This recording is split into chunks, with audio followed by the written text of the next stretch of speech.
Recording in progress.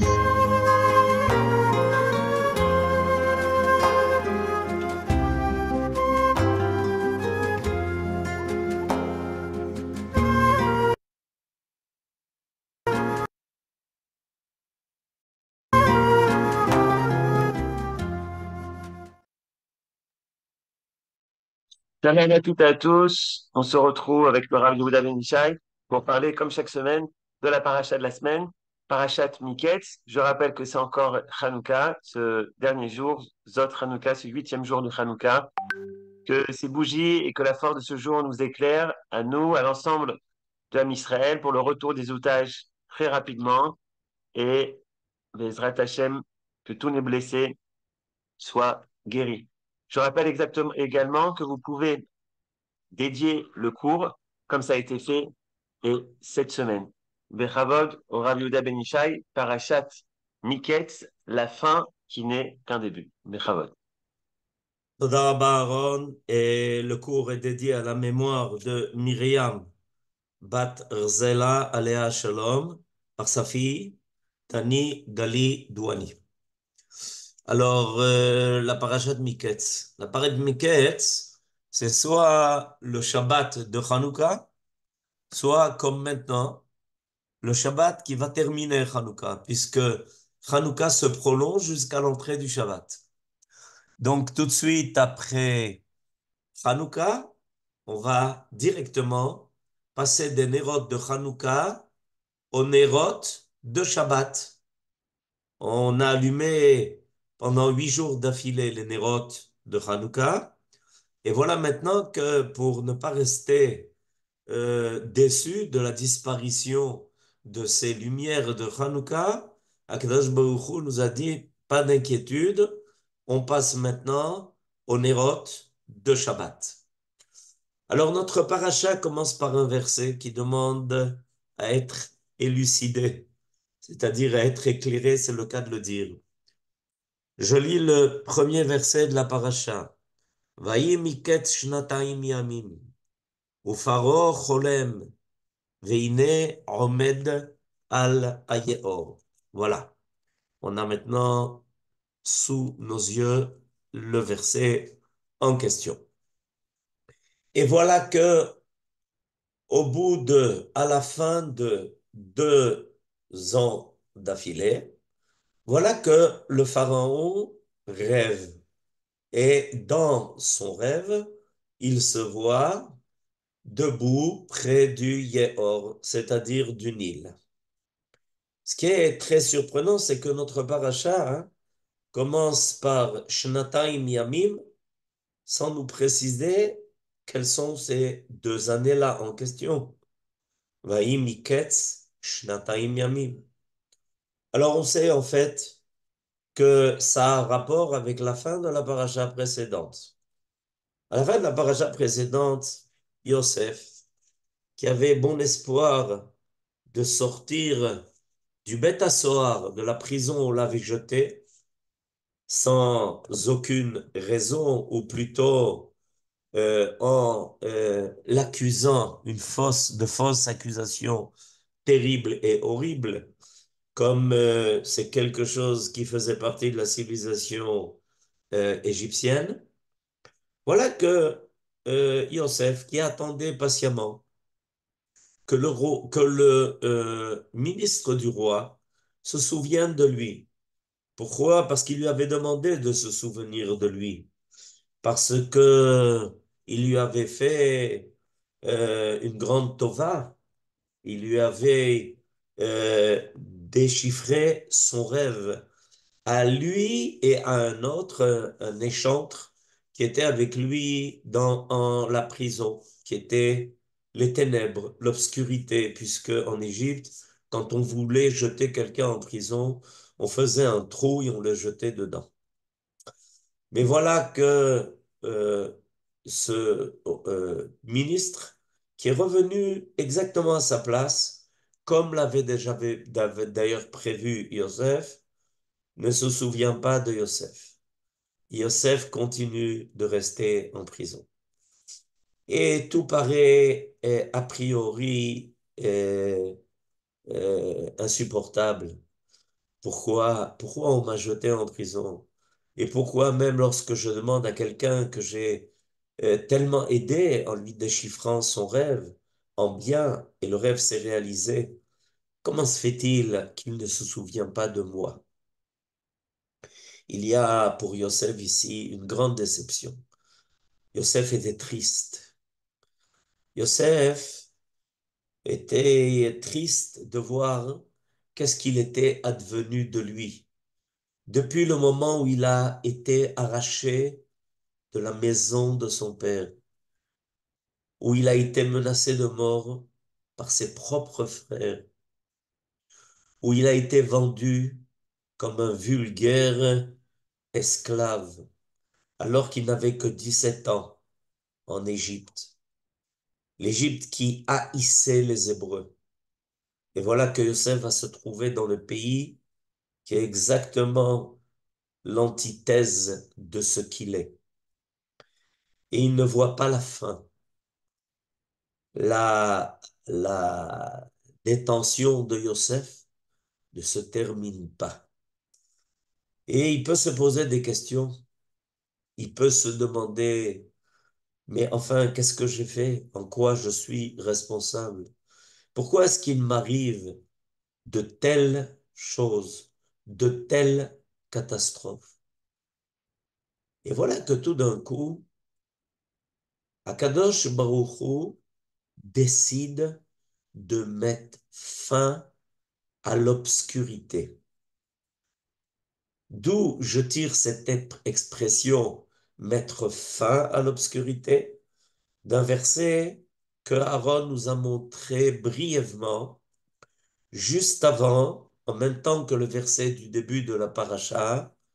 Il nous a fait très brièvement fait surgir un verset du livre de Eïov au chapitre 28.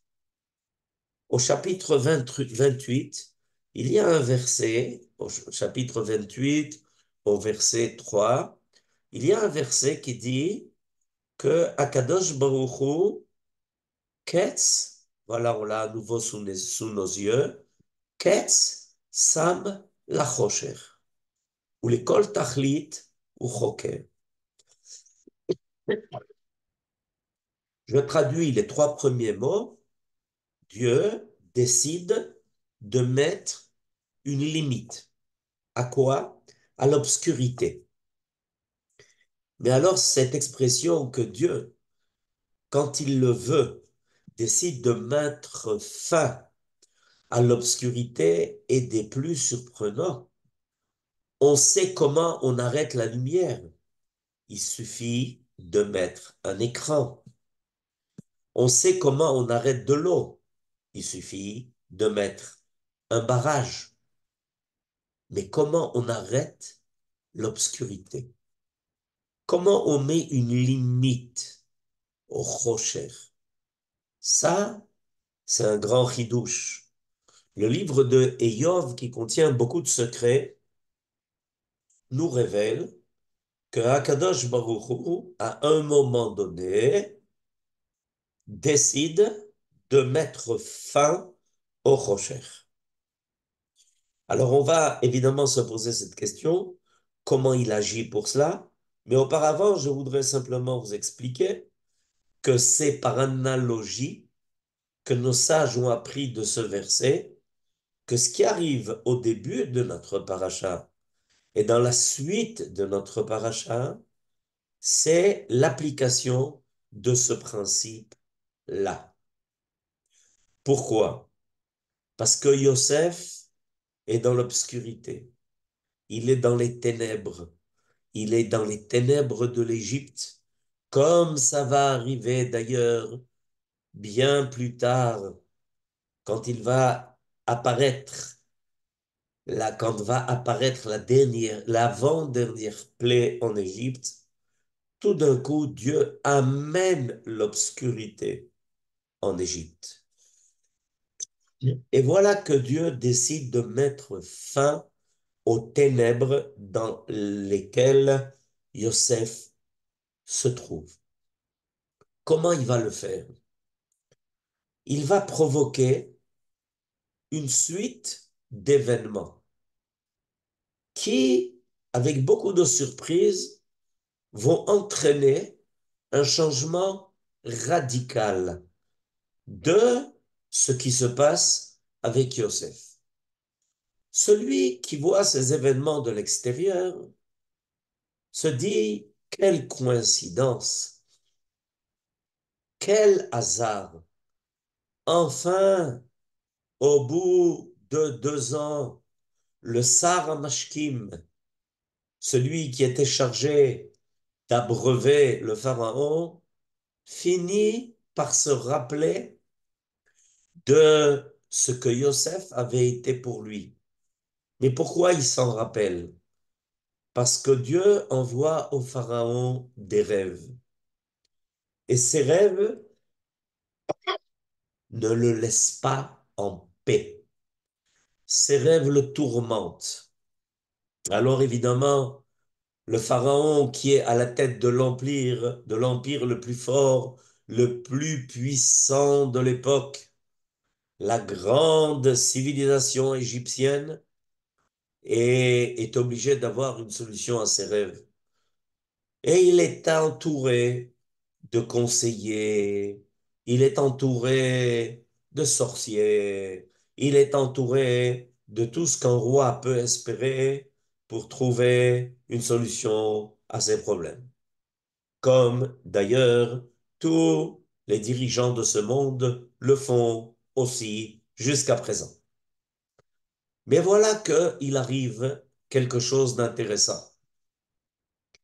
Personne ne lui donne la clé de ses rêves. Non seulement Akadosh Baruch Hu lui envoie des rêves, non seulement ses rêves le tourmentent et ne le laissent plus dormir, mais en plus, personne n'est capable d'élucider ses rêves. Et il faut savoir que quand un dirigeant à l'époque, peut-être jusqu'à nos jours, est tourmenté, l'ensemble du royaume, l'ensemble du royaume est dérangé.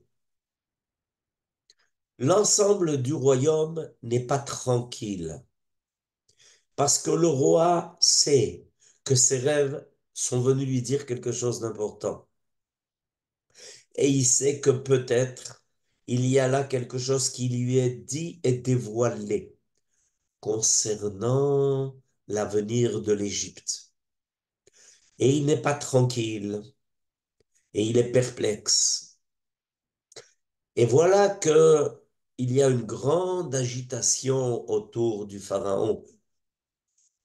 Personne n'est plus tranquille.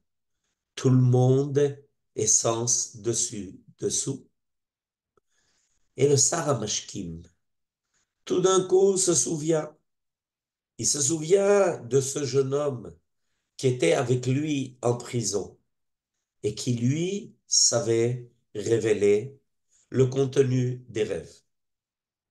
Voilà une suite d'événements qui paraissent un hasard, une coïncidence. Tout d'un coup, au bout de 2 ans, dont il est déjà sorti de prison, voilà que le Sarah Mashkim finit par se souvenir de Yosef. Et là, et ça continue. La suite d'événements va continuer. En effet, pourquoi est-ce que le pharaon se fierait à quelqu'un qui a été jeté dans une geôle en Égypte comme ça arrivait tout le temps? Et pourquoi est-ce qu'il lui ferait confiance? Mais il n'a pas le choix. Pour diriger son monde, le créateur du monde a un système très précis. Il amène les hommes au pied du mur. Il n'a pas le choix. Il a tout essayé. Il s'est tourné vers tout le monde, vers tous les conseillers. On a essayé de lui donner toutes les solutions qui paraissaient logiques. Mais ça ne satisfait pas le pharaon. parce que son cœur lui dit que tout ce qu'on lui donne n'est pas vrai. Les dirigeants ont en eux un- une intuition particulière. Et cette intuition, le pharaon l'a maintenant. Et quand on lui parle tout d'un coup précisément de celui qui a priori n'a rien à voir avec l'Égypte, qui a été jeté dans une prison, le scandale a peut-être même été connu et parvenu à ses yeux, à ses oreilles. Quand on lui apparaît, on lui a raconté l'histoire de la femme de Poutifar. Voilà qu'on lui dit que c'est lui, ce juif que tu as rejeté, ce juif que tu as dénigré, ce juif qui a subi l'injustice. C'est de lui que maintenant tu vas avoir besoin. Et le pharaon fait venir devant lui Yosef, qui est dans un pitre état, après avoir passé tellement de temps dans cette geôle. Et dès qu'il le voit, il comprend que c'est lui. Peut-être que Yosef n'est pas habillé des habits les plus nobles. Il semble un peu délaissé, il semble un peu pauvre.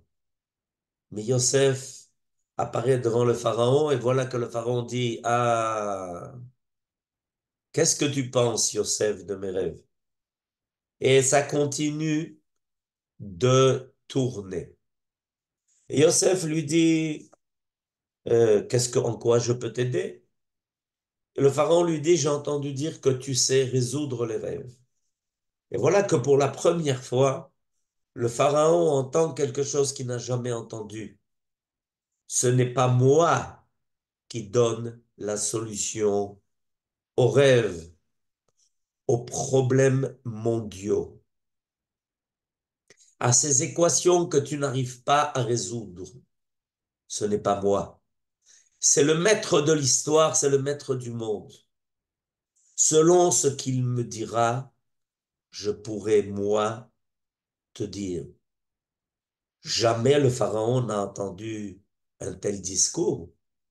Il n'a entendu que des discours d'orgueilleux, de conseillers qui semblent tout savoir, tout connaître, qui ont toutes les solutions à tous les problèmes.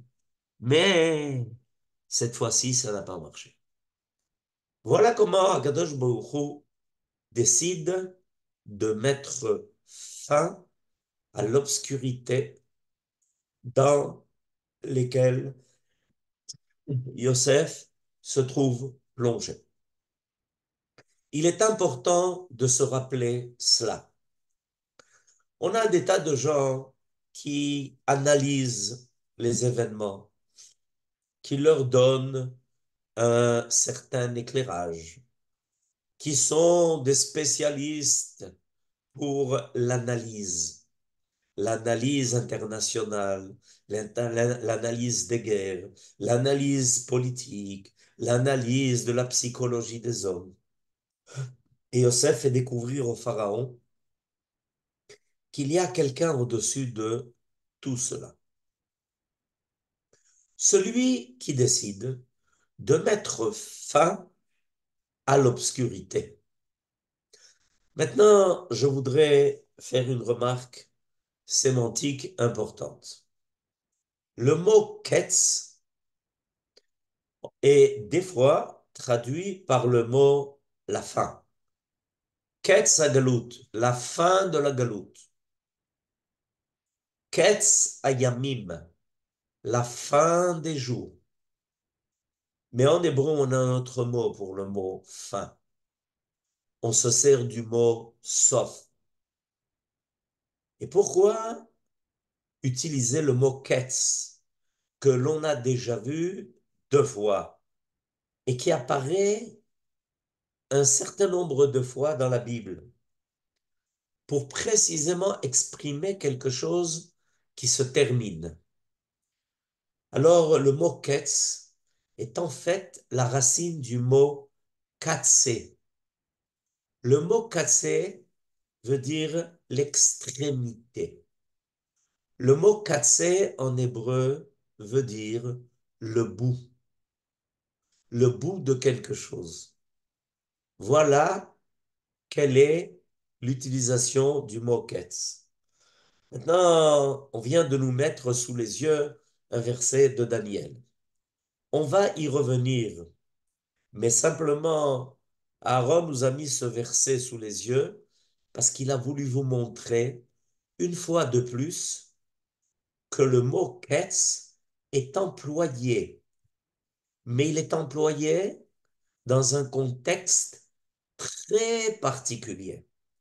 Je simplement vous ferai remarquer, on va y revenir, que le verset que vous avez sous les yeux est le dernier verset de tout le livre de Daniel. C'est par ce verset que le livre de Daniel se conclut. Je vais bientôt revenir à ce verset, mais je voudrais quand même revenir sur cette notion de ketz. La notion de ketz est une notion qui est très particulière. Pourquoi? Parce que quand on arrive à une extrémité, ça ne veut pas dire pour autant que tout est terminé. Ça veut dire qu'on est arrivé à l'extrémité de quelque chose, mais qu'il y a quelque chose de nouveau qui va commencer. Quelque chose de nouveau qui va apparaître.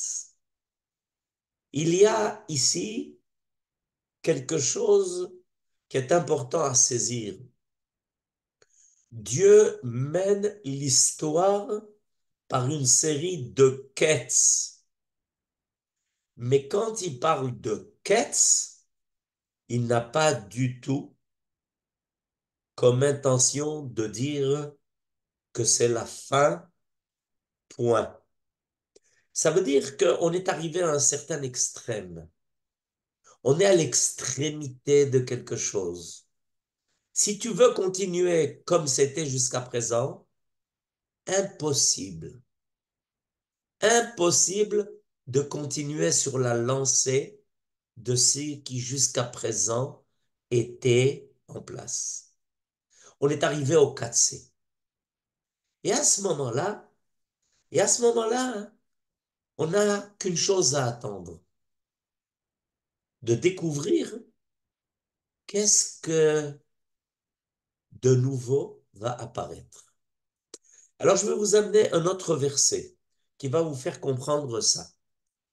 Au début de la paracha de Noach, au début de la paracha de Noach, Akadosh Baruch Hu se révèle à Noach, à Noé, et il lui dit, tu sais, je voudrais te dire que est arrivé le Ketz Kol Basar.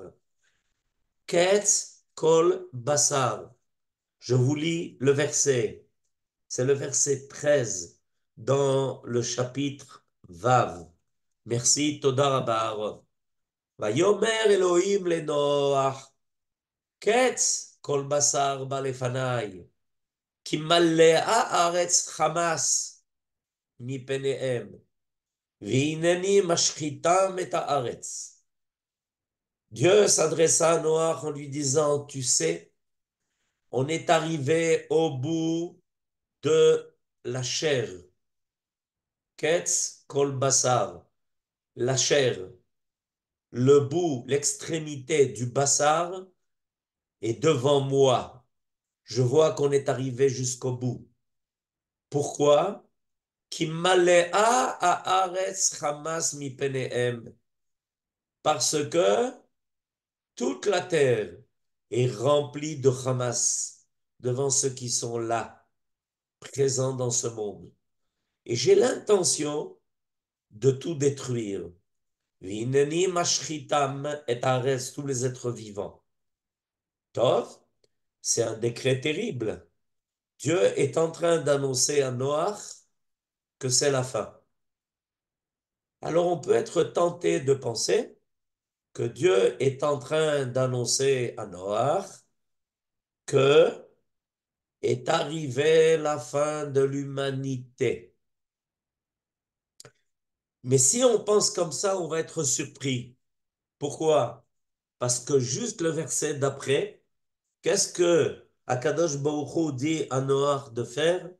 Assez lecha tevat atse gofer. Prépare une arche qui soit faite de bois de gopher. Alors, j'ai pas compris. Si Akadosh Baruch Hu a décidé de mettre la fin à la vie de l'homme sur terre, pourquoi tout de suite après, il dit à Noach de préparer une arche pour se sauver? La réponse, elle est simple. Il n'est pas marqué Ketz Kol Adam. Dans le verset, il n'est pas marqué Ketz Kol Adam. On n'est pas arrivé à la fin de l'homme. On est arrivé au bout de ces hommes qui ont abandonné leur visage humain, qui ont abandonné l'image divine par laquelle ils ont été créés. Ketz Kol Basar. Ils ne sont plus que chair. La seule chose qui les intéresse, c'est la bonne chair. C'est toutes les voluptés, toute la dépravation des mœurs. Akadosh Baruch Hu dit, ça c'est le Hamas. Impossible de continuer. Ça, il y a un ketz. À cela, il y a un ketz. On est arrivé au katsé. Mais, le verset d'après, qu'est-ce qu'il lui dit? Eh bien, on commence quelque chose de nouveau. J'ai jamais dit que l'homme va disparaître. J'ai dit que celui qui n'est plus que Bassar est arrivé au bout de son histoire. Mais toi, Noir, tu vas continuer l'histoire. Et c'est pour ça que toi, tes trois fils et vos femmes, ta femme à toi et les trois femmes de tes enfants, de tes fils, vous allez commencer une nouvelle histoire. Voilà ce que dit le mot katsé.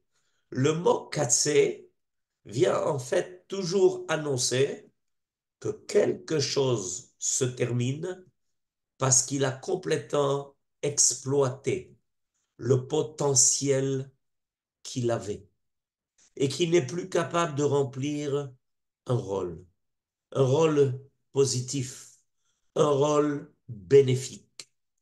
Il n'est là que pour détruire.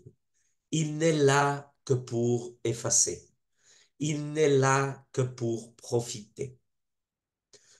J'ai eu le témoignage cette semaine d'un officier qui est revenu de Gaza et qui m'a dit, il n'y a rien d'autre à Gaza que de la terreur. Toute maison, toute pièce, toute cuisine, tout jardin d'enfants, tout hôpital, tout est miné, tout est rempli d'armes, tout est prêt à sauter. Il n'y a rien de civil à Gaza. Rien. Vatimale à Aretz Hamas. Des dizaines, centaines de milliards, et en fait plus que cela, n'ont été utilisés qu'à une seule chose, détruire Israël. Vatimale à Aretz Hamas. Alors Akadosh Baruch Hu annonce qu'on est arrivé au Ketz, on est arrivé au bout. On est arrivé au bout de ce potentiel. Ça nous est déjà arrivé dans l'histoire. Quand les grandes civilisations ont voulu, ont voulu porter atteinte aux Juifs qui étaient présents en leur sein, ils sont arrivés au bout de leur histoire. Ils n'ont pas disparu, ils existent. Par exemple, l'Espagne, sur la carte, existe. Il y a même marqué que c'est l'Espagne. Mais l'Espagne, c'est rien. Quand il y a eu le décret de l'expulsion des Juifs d'Espagne. Rabbi Yitzhak Abrabanel, qui était le ministre des Finances, s'est présenté devant le roi et il lui a dit, mais pourquoi tu fais ça? Les Juifs ici présents ont fait de l'Espagne un empire. L'Espagne était dominatrice. Et Ferdinand lui a dit, mais j'ai pas le choix. Rabbi Yitzhak Abrabanel est allé le trouver 3 fois pour essayer d'annuler le décret d'expulsion des Juifs d'Espagne. Il n'a pas réussi, grâce à Dieu on est là, nous les Sfaradim. On serait peut-être encore là-bas. Et en tout cas, au bout de la 3e fois, le roi a supplié Rabbi Yitzhak Abrabanel de rester là-bas. Et Rabbi Yitzhak Abrabanel dit, pas question, je pars avec mes frères. Qu'est-ce que savait Rabbi Yitzhak Abrabanel? Que le navire espagnol allait sombrer. Et voilà, ça s'appelle le Ketz.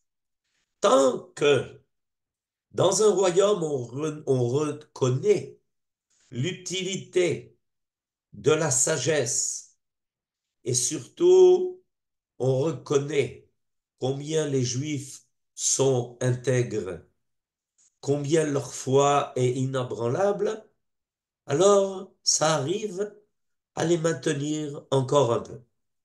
Quand ça se termine, c'est la fin.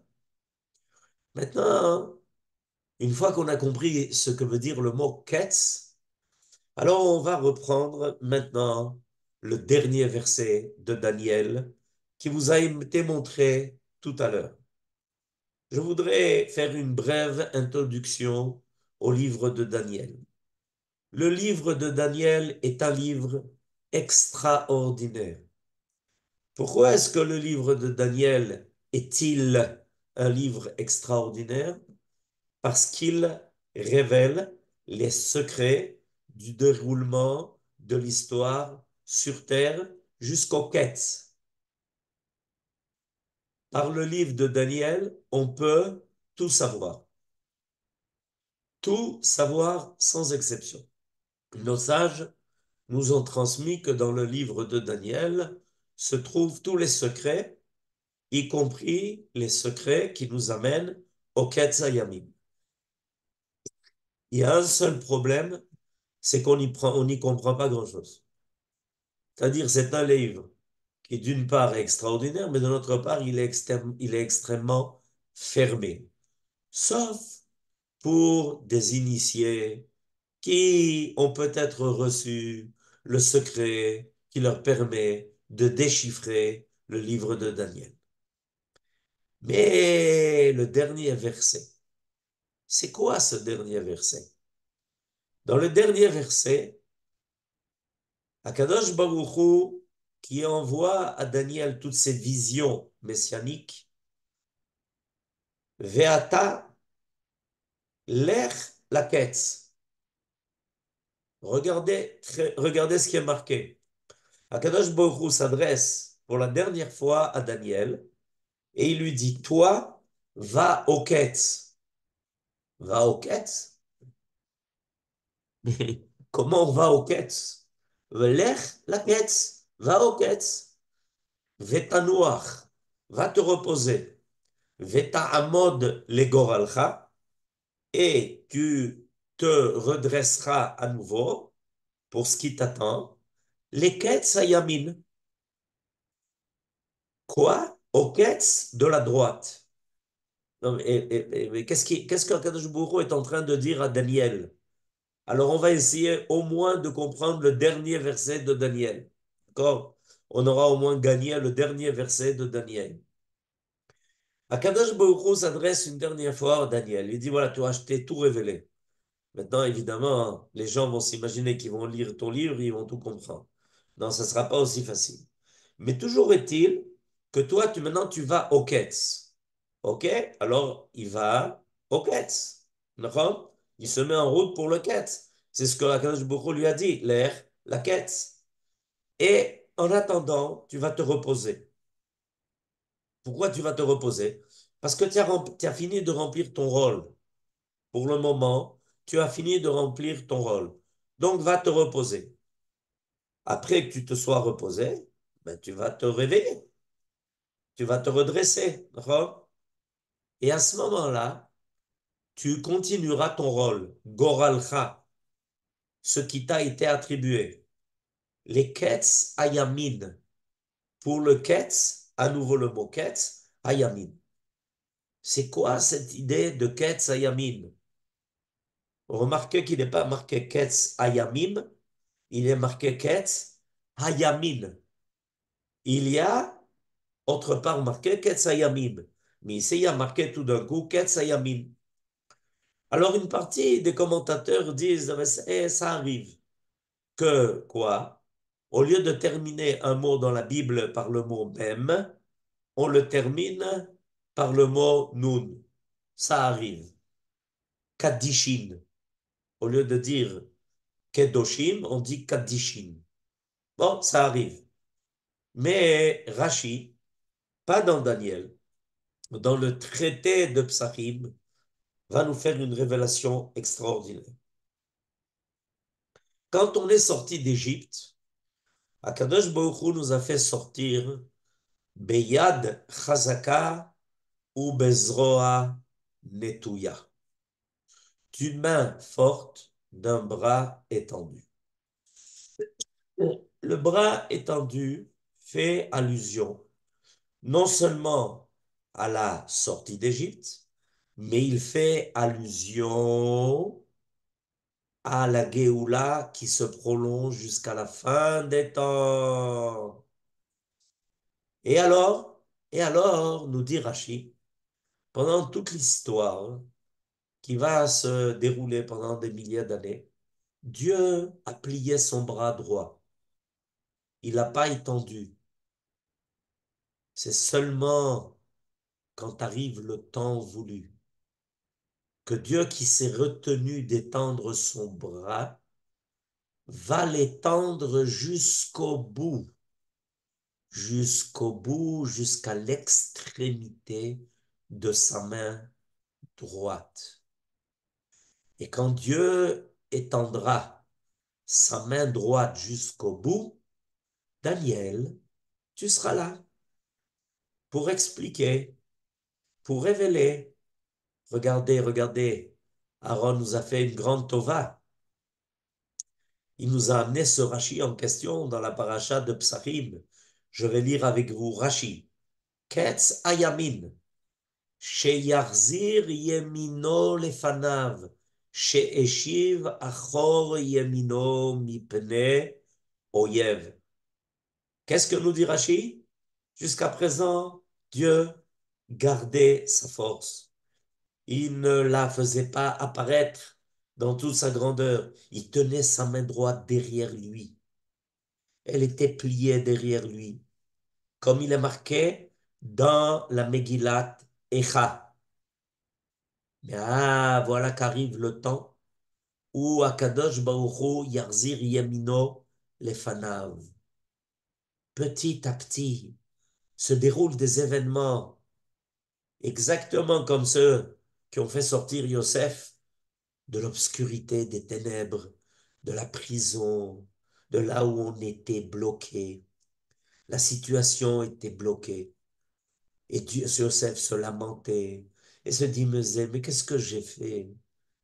Et en fait, Akadosh Baruch Hu était en train de préparer. De préparer quoi? L'ascension de Yosef. Alors, le dernier verset de Daniel nous révèle que c'est ce qui va se passer. Voilà que tout d'un coup, petit à petit, Dieu qui gardait sa main droite derrière lui, l'étend devant lui. Et toute sa force apparaît. Et tout d'un coup, dans le monde, on ne comprend pas d'où vient cette force, d'où vient ce courage, d'où vient cette vaillance, d'où vient ce don de soi, des hommes comme des femmes, des soldats comme des civils. Tout d'un coup, le peuple d'Israël redevient le Goy Gadol, qu'il a toujours été, mais qu'il a caché. Alors on va évidemment espérer que l'on a maintenant, si Dieu veut, l'occasion de voir le Yémin de Akadosh Baruch Hu se dévoiler. Mais il le fait, et il le fait en nous demandant de l'accompagner. Il nous demande d'être présent dans cette révélation, comme Daniel le sera au moment de la révélation de ce qu'il a prévu. Shabbat Shalom, Chanukah Sameach, Refoua Shlema à tous les ptsuim, que tous nos soldats reviennent Bebriout, Beshlemut, après avoir remporté des victoires qui n'ont jamais été égalées dans l'histoire des peuples. Et je tiens à remercier en particulier les femmes des soldats qui montrent un courage qu'on n'a jamais entendu nulle part. Ces femmes-là qui, après avoir entendu même les plus dures nouvelles, annoncent et disent, mon mari a fait exactement ce que j'espérais de lui qu'il fasse. Chanukah Sameach, Bsorot Tovot, et à bientôt, Shabbat Shalom. Toda Rabba, merci beaucoup Rabban Ishai. Et avec votre permission, Rav, je voudrais remercier aussi la communauté des Monachdema et vous montrer une ou deux photos. Lorsqu'on a hier, on a cuisiné dans les locaux de la synagogue des Monachdema avec des femmes de la synagogue, également des jeunes du groupe Benogros. On a cuisiné pour 50 soldats. Donc on remercie tous ceux qui veulent participer. Vous pouvez prendre contact avec moi. On essaye maintenant chaque semaine de cuisiner pour des soldats. Voilà, Chanukah Sameach, Toda Rabba. Vous pouvez ouvrir les micros, on finit en chanson. Bechavod. Shabbat Shalom. Shabbat Shalom. Merci beaucoup, Shabbat Shalom. Shabbat Shalom. Hanouka Chazak Sameach. Ovalou. Chanukah Sameach à tous. Amen. Shabbat Shalom, Kol HaKavod. Shalom. Shabbat Shalom, Rav. Shabbat Shalom, Hanouka Sameach, Toda Rav, Toda Yohan. Brakasha. תודה רבה, שבת שלום. Shabbat Shalom à tous et à toutes. Ezrat Shabbat Shalom. Toda Rabba Rav. Brakasha, que des bonnes nouvelles. Amen. Amen, de Amen, bonnes amen. nouvelles. Amen. Le retour de nos soldats en bonne santé. תודה רבה רב. שבת Brakasha. שלום ומבורך. Shabbat Shalom. כוח. Shabbat Shalom. יישר כוח. מחזק ביותר. Toda Rabba. תודה תודה רבה. רבה, הרב. Toda Rabba. Toda Rabba Un beau לכם. message d'espoir. תודה.